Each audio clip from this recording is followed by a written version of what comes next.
this gamble was all about using it as a poll issue, which the BJP is, then is it really going to help their cause in West Bengal?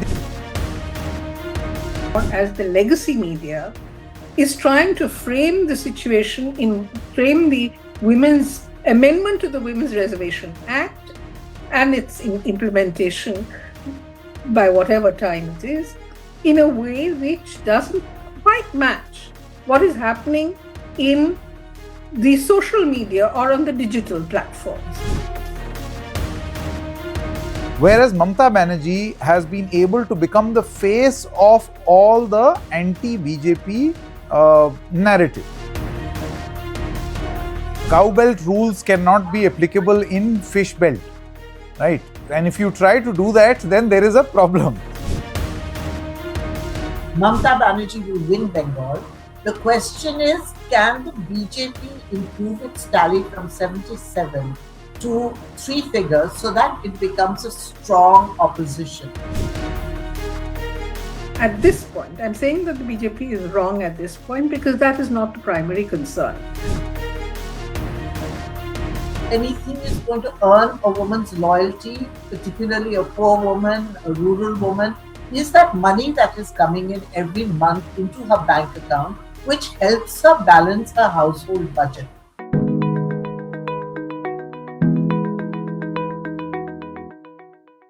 Hello and welcome. My name is Sanket Upadhyay. You're watching me on TheFederal. The show is called AI with Sanket. This is the AI of news because news in India today requires not artificial but analytical intelligence. West Bengal elections are here.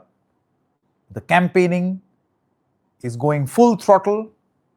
The Bharatiya Janata Party top guns, including the Prime Minister, the BJP President, Rajnath Singh, soon Mr. Amit Shah will also be there, have all hit the campaign trail. They had been doing it in bits and pieces, but now it's completely, as I said, full throttle. And the focus of the campaigning, suddenly from special intensive revision, suddenly from Mamata Banerjee, suddenly from state-related issues, has become all about Nari insulted, women insulted.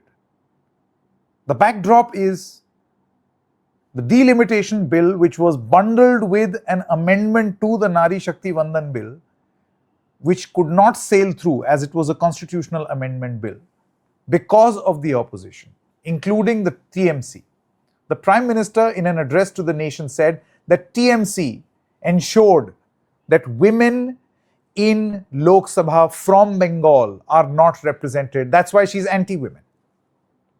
Now, is this campaigning going to work for the BJP in Bengal? Will it work? Will it? What about the BJP's own track record? They've only fielded 11% female candidates, the lowest among all its competitors. The highest is Trinamool Congress. It's also poor, but still at 27%, Mamata Banerjee's party sits right at the top. BJP at 11%. Even in the Lok Sabha right now, the BJP's representation of women in terms of percentage is far lower than the Trinamool Congress. So is the charge that Mamata Banerjee is anti-women going to stick in the election campaigning in Bengal? We put this to a discussion.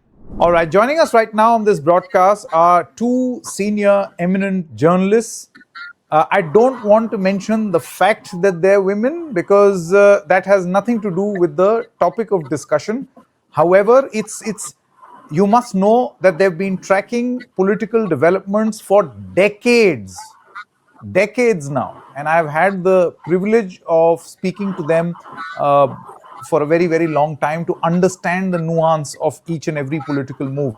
Arati, Jerath, as well as Shikha Mukherjee, thank you very much, both senior and seasoned journalists. I want to begin with you, Ms. Mukherjee, first. It was very, very clear and it is increasingly apparent that the entire purpose of bringing this legislation, that it failed, the Chanakya that the BJP leaders, top leaders knew it will not sail through. It seems that it was planned in such a way that it will fail and we will use it. If it passes, win. If we lose, then also political win. We'll use it as a poll strategy in Bengal to take on a woman chief minister. The big question is it even working on the ground? This campaign blitzkrieg. Ms. Mukherjee. Two things. While you're saying that this is a zero-sum game, I kind of think that it was also a way of distracting attention from the unholy mess that the SIR has become, the Special Intensive Revision of Electoral Rolls. And the last phase, post the Supreme Court's intervention, that the names have to be included up to the night of the 21st. There has been no progress, and that is the real issue for people in Bengal. Number one. Number two is, if the BJP thinks that West Bengal is at all bothered about how many women get reservation in the Lok Sabha or in the state assemblies, at this point, they're wrong. At this point, I'm saying that the BJP is wrong at this point because that is not the primary concern. The primary concern is, are we going to get to vote? And if so, is it going to be a peaceful vote? Are there going to be any problems in the booth level? Are we going to do it as we have done it normally, which is we go and present our papers and we vote? So, and then there is also the other factor, which the BJP has not factored in at all in its calculations, whatever Chanakyas there are in the party, which is that about 60% of women, amongst the deleted, about 60% are women. And women are very, very annoyed about being deleted. They don't like the hassle of it. So I am kind of thinking that if they thought that a blitzkrieg on women's inclusion was going to work, the question in West Bengal that is being asked is very simple. You have nominated only 33 candidates for the election, which is approximately 11%. The Trinamool has nominated 55 women, which is about 19%. In the Lok Sabha, in 2024, the Trinamool nominated more than 38% women, 12 out of 11 women candidates in the Lok Sabha election won. So women in West Bengal are very confident that their representation or their voice is not being suppressed. And they really are not bothered about what the BJP is talking about reservation. They've been through the experience of Panchayat reservation long before most other states. So they know one kind of empowerment. The second thing is that Mamata Banerjee's party has been very systematic about putting up, propping up, and nurturing women leadership. So I think that the BJP's understanding of how the ground realities are in West Bengal vis-a-vis women is perhaps clouded by the fact that they are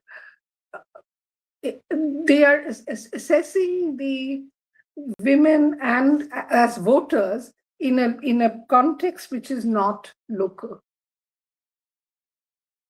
This is very significant. You're saying that if this were a strategy, Ms. Arati Jerath, then this is not a strategy which is going to work in Bengal because this charge will not stick, especially for a party which has fielded many women candidates. And Ms. Arati Jerath, if we look at the number of candidates fielded even in this election, in the Bengal election, you have the maximum women or female candidates represented by the Trinamool Congress at 27%.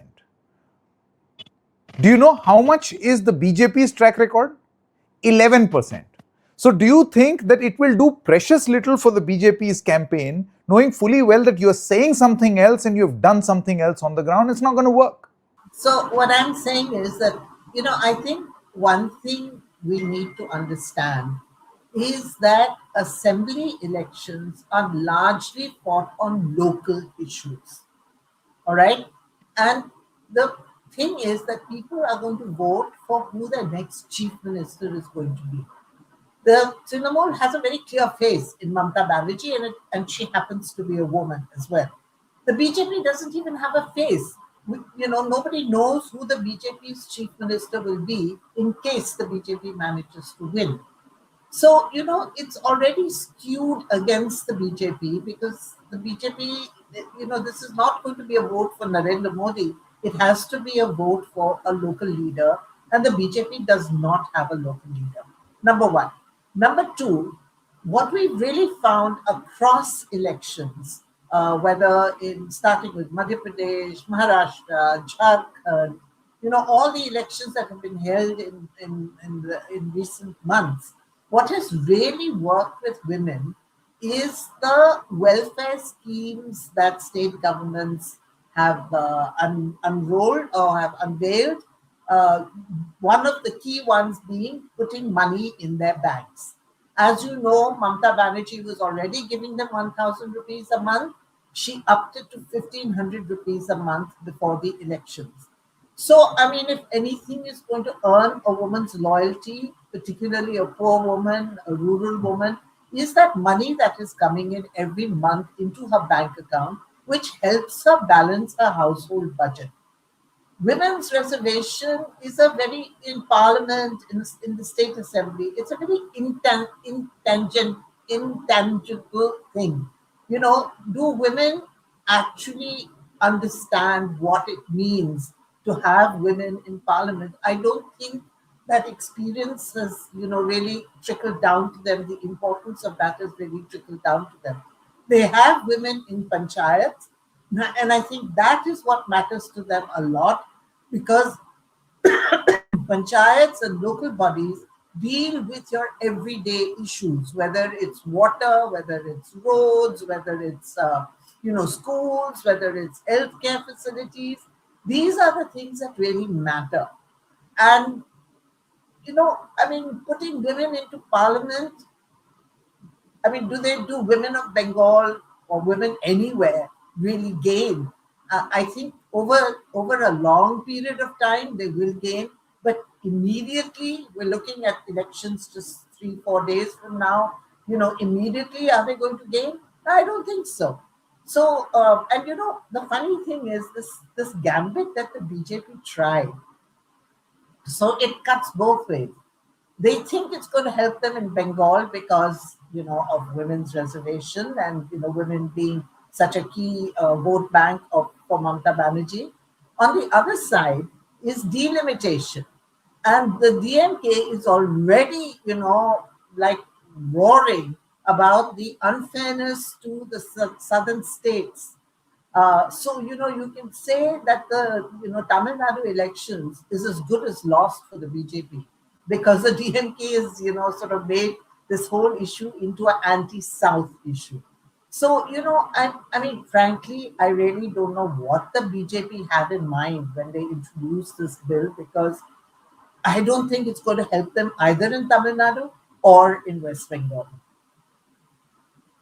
This is interesting. If this gamble was all about using it as a poll issue, which the BJP is, then is it really going to help their cause in West Bengal? The other point that Ms. Arati Jerath mentioned and Ms. Shikha Mukherjee, you also spoke about, is special intensive revision. Now, it seems that in the world of headline management, everyone other than the journalists are deciding what the headline is, particularly the political masters. So now in this case, suddenly from conversations around voter deletions in Muslim dominated areas, the large lines outside the tribunals of people showcasing their documents and not getting relief, from the members of the Matua community up in arms and really upset against the BJP and the Election Commission for the deletions of their names.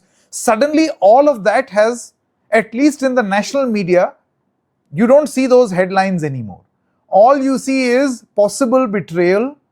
Opposition unites in defeating women's reservation bill. However, on a position of technicality, this was a delimitation bill with an amendment to the women's reservation bill. The women's reservation bill was already passed in 2023. But you see the narrative shift. So do you think that an attempt was being made by the BJP to remove this dhabba and dag of SIR And is that really working on the ground? The question is interesting because one is a hypothetical situation, which is women's reservation and delimitation. It hasn't happened. Mr. Modi's Mr. Modi's invincibility as a winner has been sort of blocked, or it has faced its first hurdle, which is that he is lost on the floor of parliament. So people understand headlines in different ways. The headline here is that Mr. Modi, the opposition won, Mr. Modi lost. That's one headline. The second headline is it is about women's reservation. That is how the media is constructing it. That is how television is communicating it. But two things are there. One is there is lived experience, and there is nothing that beats lived experience in terms of what matters to voters on the ground. In the lived experience, it is the tribunal, the long queues outside tribunal, the people with their papers who are not going to get a chance to vote. Will it mean, therefore, an exclusion from the benefits that women have enjoyed up to now through the three terms of Mamata Banerjee's government, and what women are going to defend? What are they going to understand from the situation? So I think that the media, the national media, or what I would describe more as the legacy media, is trying to frame the situation, frame the women's amendment to the Women's Reservation Act and its implementation by whatever time it is, in a way which doesn't quite match what is happening in the social media or on the digital platforms. And frankly speaking, more and more and more people, especially people who are daily wage workers, or they have low incomes, prefer to go to their select platforms on digital media, which they actually watch on their mobiles. They really don't have the time or the bandwidth for watching things on national television, or, for that matter, referring to legacy media like the newsprint. So if there are messages that are being delivered, the messages are being delivered through the reels and the programs that they are consciously and by choice selecting from a variety, and they are doing that on social media platforms. And the platform and the information that they're getting is one which is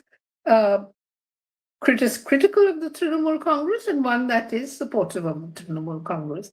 But by and large, if you look at how influence works in this country, it is some kinds of some categories of talking heads who are shaping and catering to the public hunger for information.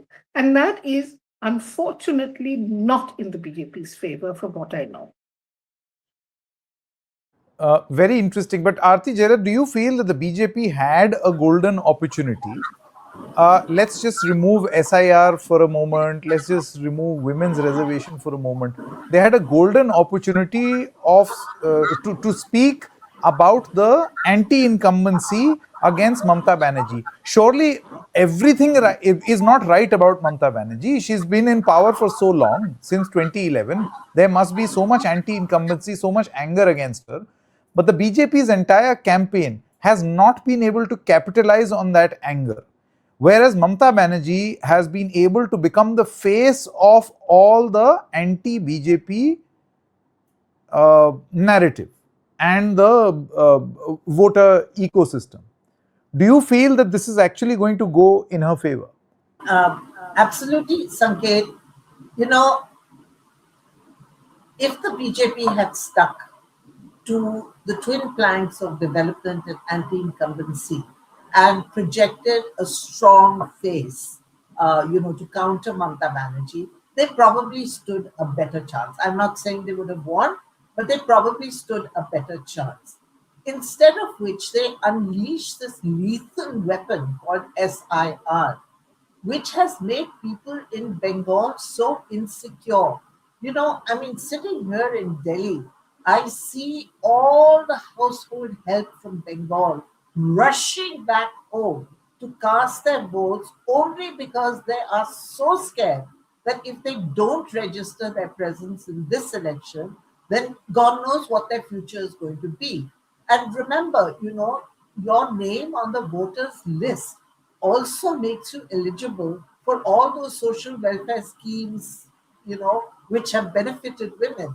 Now, today, if you have been deleted or if you have been put under adjudication with no guarantee of when your adjudication will be settled, it makes you very, very insecure.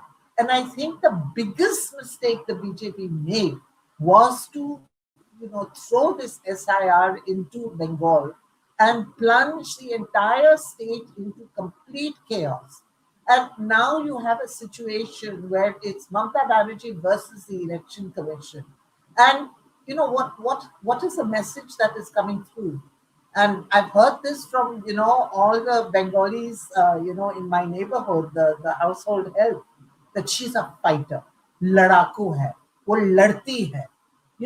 That image of hers, that street fighter image of hers, is really giving her a big boost. So, I mean, I think the BJP really has yet to understand what makes Bengal tick. They see Bengal through their North Indian prism, and Bengal is not North India. Bengal is different. And I think that is a lesson they, through three elections, they have yet to learn. I mean, it is pathetic that Mamata Banerjee has trapped them into this this fish debate that BJP candidates are going around clutching fish in their hands and saying no, we also eat fish, we are also non-vegetarian. I mean, that is what the BJP's campaign has been reduced to. So I think the BJP has to learn a lot about states like Bengal, Tamil Nadu, Kerala, where they have been trying so hard to make a breakthrough. In Bengal, they have managed to get a toehold, a very substantial toehold, but they've not been able to build on that, mainly because they still have to understand what makes the Bengalis stick, and they need to have a strong face to counter a predominant leader like Mamata Banerjee. Very well said. Cow belt rules cannot be applicable in fish belt, right? And if you try to do that, then there is a problem. Miss, I love the fact that there are broad smiles on the quotation of fish belt. But having said that, Miss Shikha Mukherjee, let's also give BJP the credit for whatever way they manage their politics. From a party which was only 3 seats in 2016 to 70 plus seats in 2021 and a constant competitor since 2019 in West Bengal. So that party has traveled some distance. So they have been able to do some groundwork in Bengal. But can they really make that big push to power? Has that started happening on the ground? See, you can't make a big push unless you have an agenda which is which is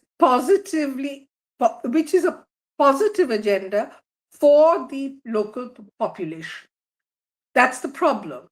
Now, the BJP's manifesto this year is it's kicks off with zero tolerance for Ghuspetias. The Ghuspetia is linked to SIR. This is the one issue on which they needed to nuance their campaign. And you're right. I mean, anti-incumbency in West Bengal after 3 terms is running at a high. Yes, Mamata Banerjee knows it, which is why she changed 73 out of the 291 candidates that she put up. She has looked at the SIR, the migration issue, the Bengali identity issue, and the fish belt issue as a gift to her, which helps her build a narrative, a campaign which bypasses the anti-incumbency issues altogether. And then the BJP, sorry, it's not the BJP, it is the government, but the government has gone ahead and made these, till now they were sort of holding off on ED raids and stuff like that. But now they've sort of started launching these ED income tax raids, other raids. They've done this massive restructuring of the bureaucracy to kind of drive home the point that the bureaucracy is very much in the control of the Trinamool Congress, which is an abuse of power, and that these things are going to change. The problem is that if that creates problems for the people on the ground, then it doesn't work, it boomerangs. BJP has not learned how to, for 5 years, from 2021, the BJP did a perfectly good job of trying to corner Mamata Banerjee. The only thing about that cornering was that every time that they took up an issue, they said, Mamata Banerjee should resign. If you're going to fight an election, then your focus should have been on how you were going to deal with these problems when you were in power. They don't tell you anything. And it's fascinating that for everything from the Arjikor rape to Sandesh Khali to every other issue that has come up, and there have been plenty, all that the BJP says at any point in time is Mamata Banerjee should resign. And then what will happen? No one knows. They have nothing more to say. If that is not politics, that is not building on 77 to take it to 148. That is getting stuck in a place from which there really is very little wriggle room to escape. So the BJP has managed not to, other than the polarization on communal lines and the Ghuspetia issue, which has affected many more people than just the Ghuspetias, as they were saying, and the question being that please identify how many Ghuspetias you have uncovered through this SIR process. Who are these Rohingyas? The BJP has left itself very open to a lot of attacks from a lot of corners. Now, if the BJP had really wanted to make good on its 77 and take it up to 170, 180, 200, whatever they want, whatever number it is that they are planning to win, or they had planned to win, they should have gone beyond just trashing Mamata Banerjee, trashing the Trinamool, talking about Ghuspetias. One of the things that they should have done is put their money where their mouth is. They really haven't put their money where the mouth is, because you don't see anything more than a handout of 3,000 rupees for women. They keep talking about unemployment, but what are they going to do about unemployment? Where is the investment going to come from? Bengal, is an industrialized state. It may have gone down, but it knows exactly what industrialization is all about. So the BJP has not worked enough to build its bases in the industrial belt in ways that matter. In the industrial belt, what has been their strategy? Polarization on communal grounds, polarization of Hindus versus Muslims. And that doesn't work. That doesn't work. You have to give people what you are saying is a priority, which is an opportunity for better employment. The economy is in a bad shape. If with the economy in a bad shape, what has been the BJP's response? Yeah, it's interesting how this nuance is going to play out on the ground. But last question to both of you, one by one. Who gets how much? Let's let's ask the most difficult question now. Miss Shikha Mukherjee, we'll begin with you. Ab ki baar, how many par? Abki baar kitna par? Okay, Sanket, I really don't have an answer to that one, except that I think that the BJP is at a disadvantage, and it is not likely to be able. As I said, 5 years they have sort of misspent their opportunities to some extent, and the SIR has worked against them. So I don't think they're going to win in West Bengal, unless something dramatic, unexpected, and there's plenty of speculation about what could happen. But I don't think there's much chance of Mamata Banerjee losing this time. Okay, Miss Arati Jerath, you see, do you feel it's going to be a win-win for the BJP, and even if they lose, haar ke jeet, bazigar, because if they win, they finally get Bengal, and if they lose, they can turn around and say, see, you were criticizing the SIR exercise, and yet we lost. We wouldn't have carried out an exercise like this to lose, no? I don't think it quite works like that, Sanket. But I think that, as you know the BJP very well, Sanket, I mean, you've been covering politics too. The BJP tries to have a plan A, a plan B, a plan C. So I think obviously the plan A would be to win Bengal. But I think that plan B, which is more likely, is that they will not win Bengal. Mamata Banerjee will win Bengal. The question is, can the BJP improve its tally from 77 to three figures so that it becomes a strong opposition? And if it becomes a strong opposition, then I smell danger for Mamata Banerjee, because with a pliable governor in the Raj Bhavan, it's going to be, it's going to be difficult for Mamata Banerjee to counter a strong, aggressive Operation BJP. Fish instead of Operation Operation Kamal. Fish. That's right. We can call it Operation Fish. So, so I mean, I think the BJP, I think, knows that it may not win. So their aim would really be to cross into three figures so that it can be a strong enough opposition to corner her and make life very difficult for her over the next few years. Very interesting. May the 4th be with you, as they say, because 4th of May is when the result will come. Anyway, thank you so much for joining us, Shikha Mukherjee as well as Arati Jerath. Lovely, lovely, lovely talking to you as always. Thank you so much.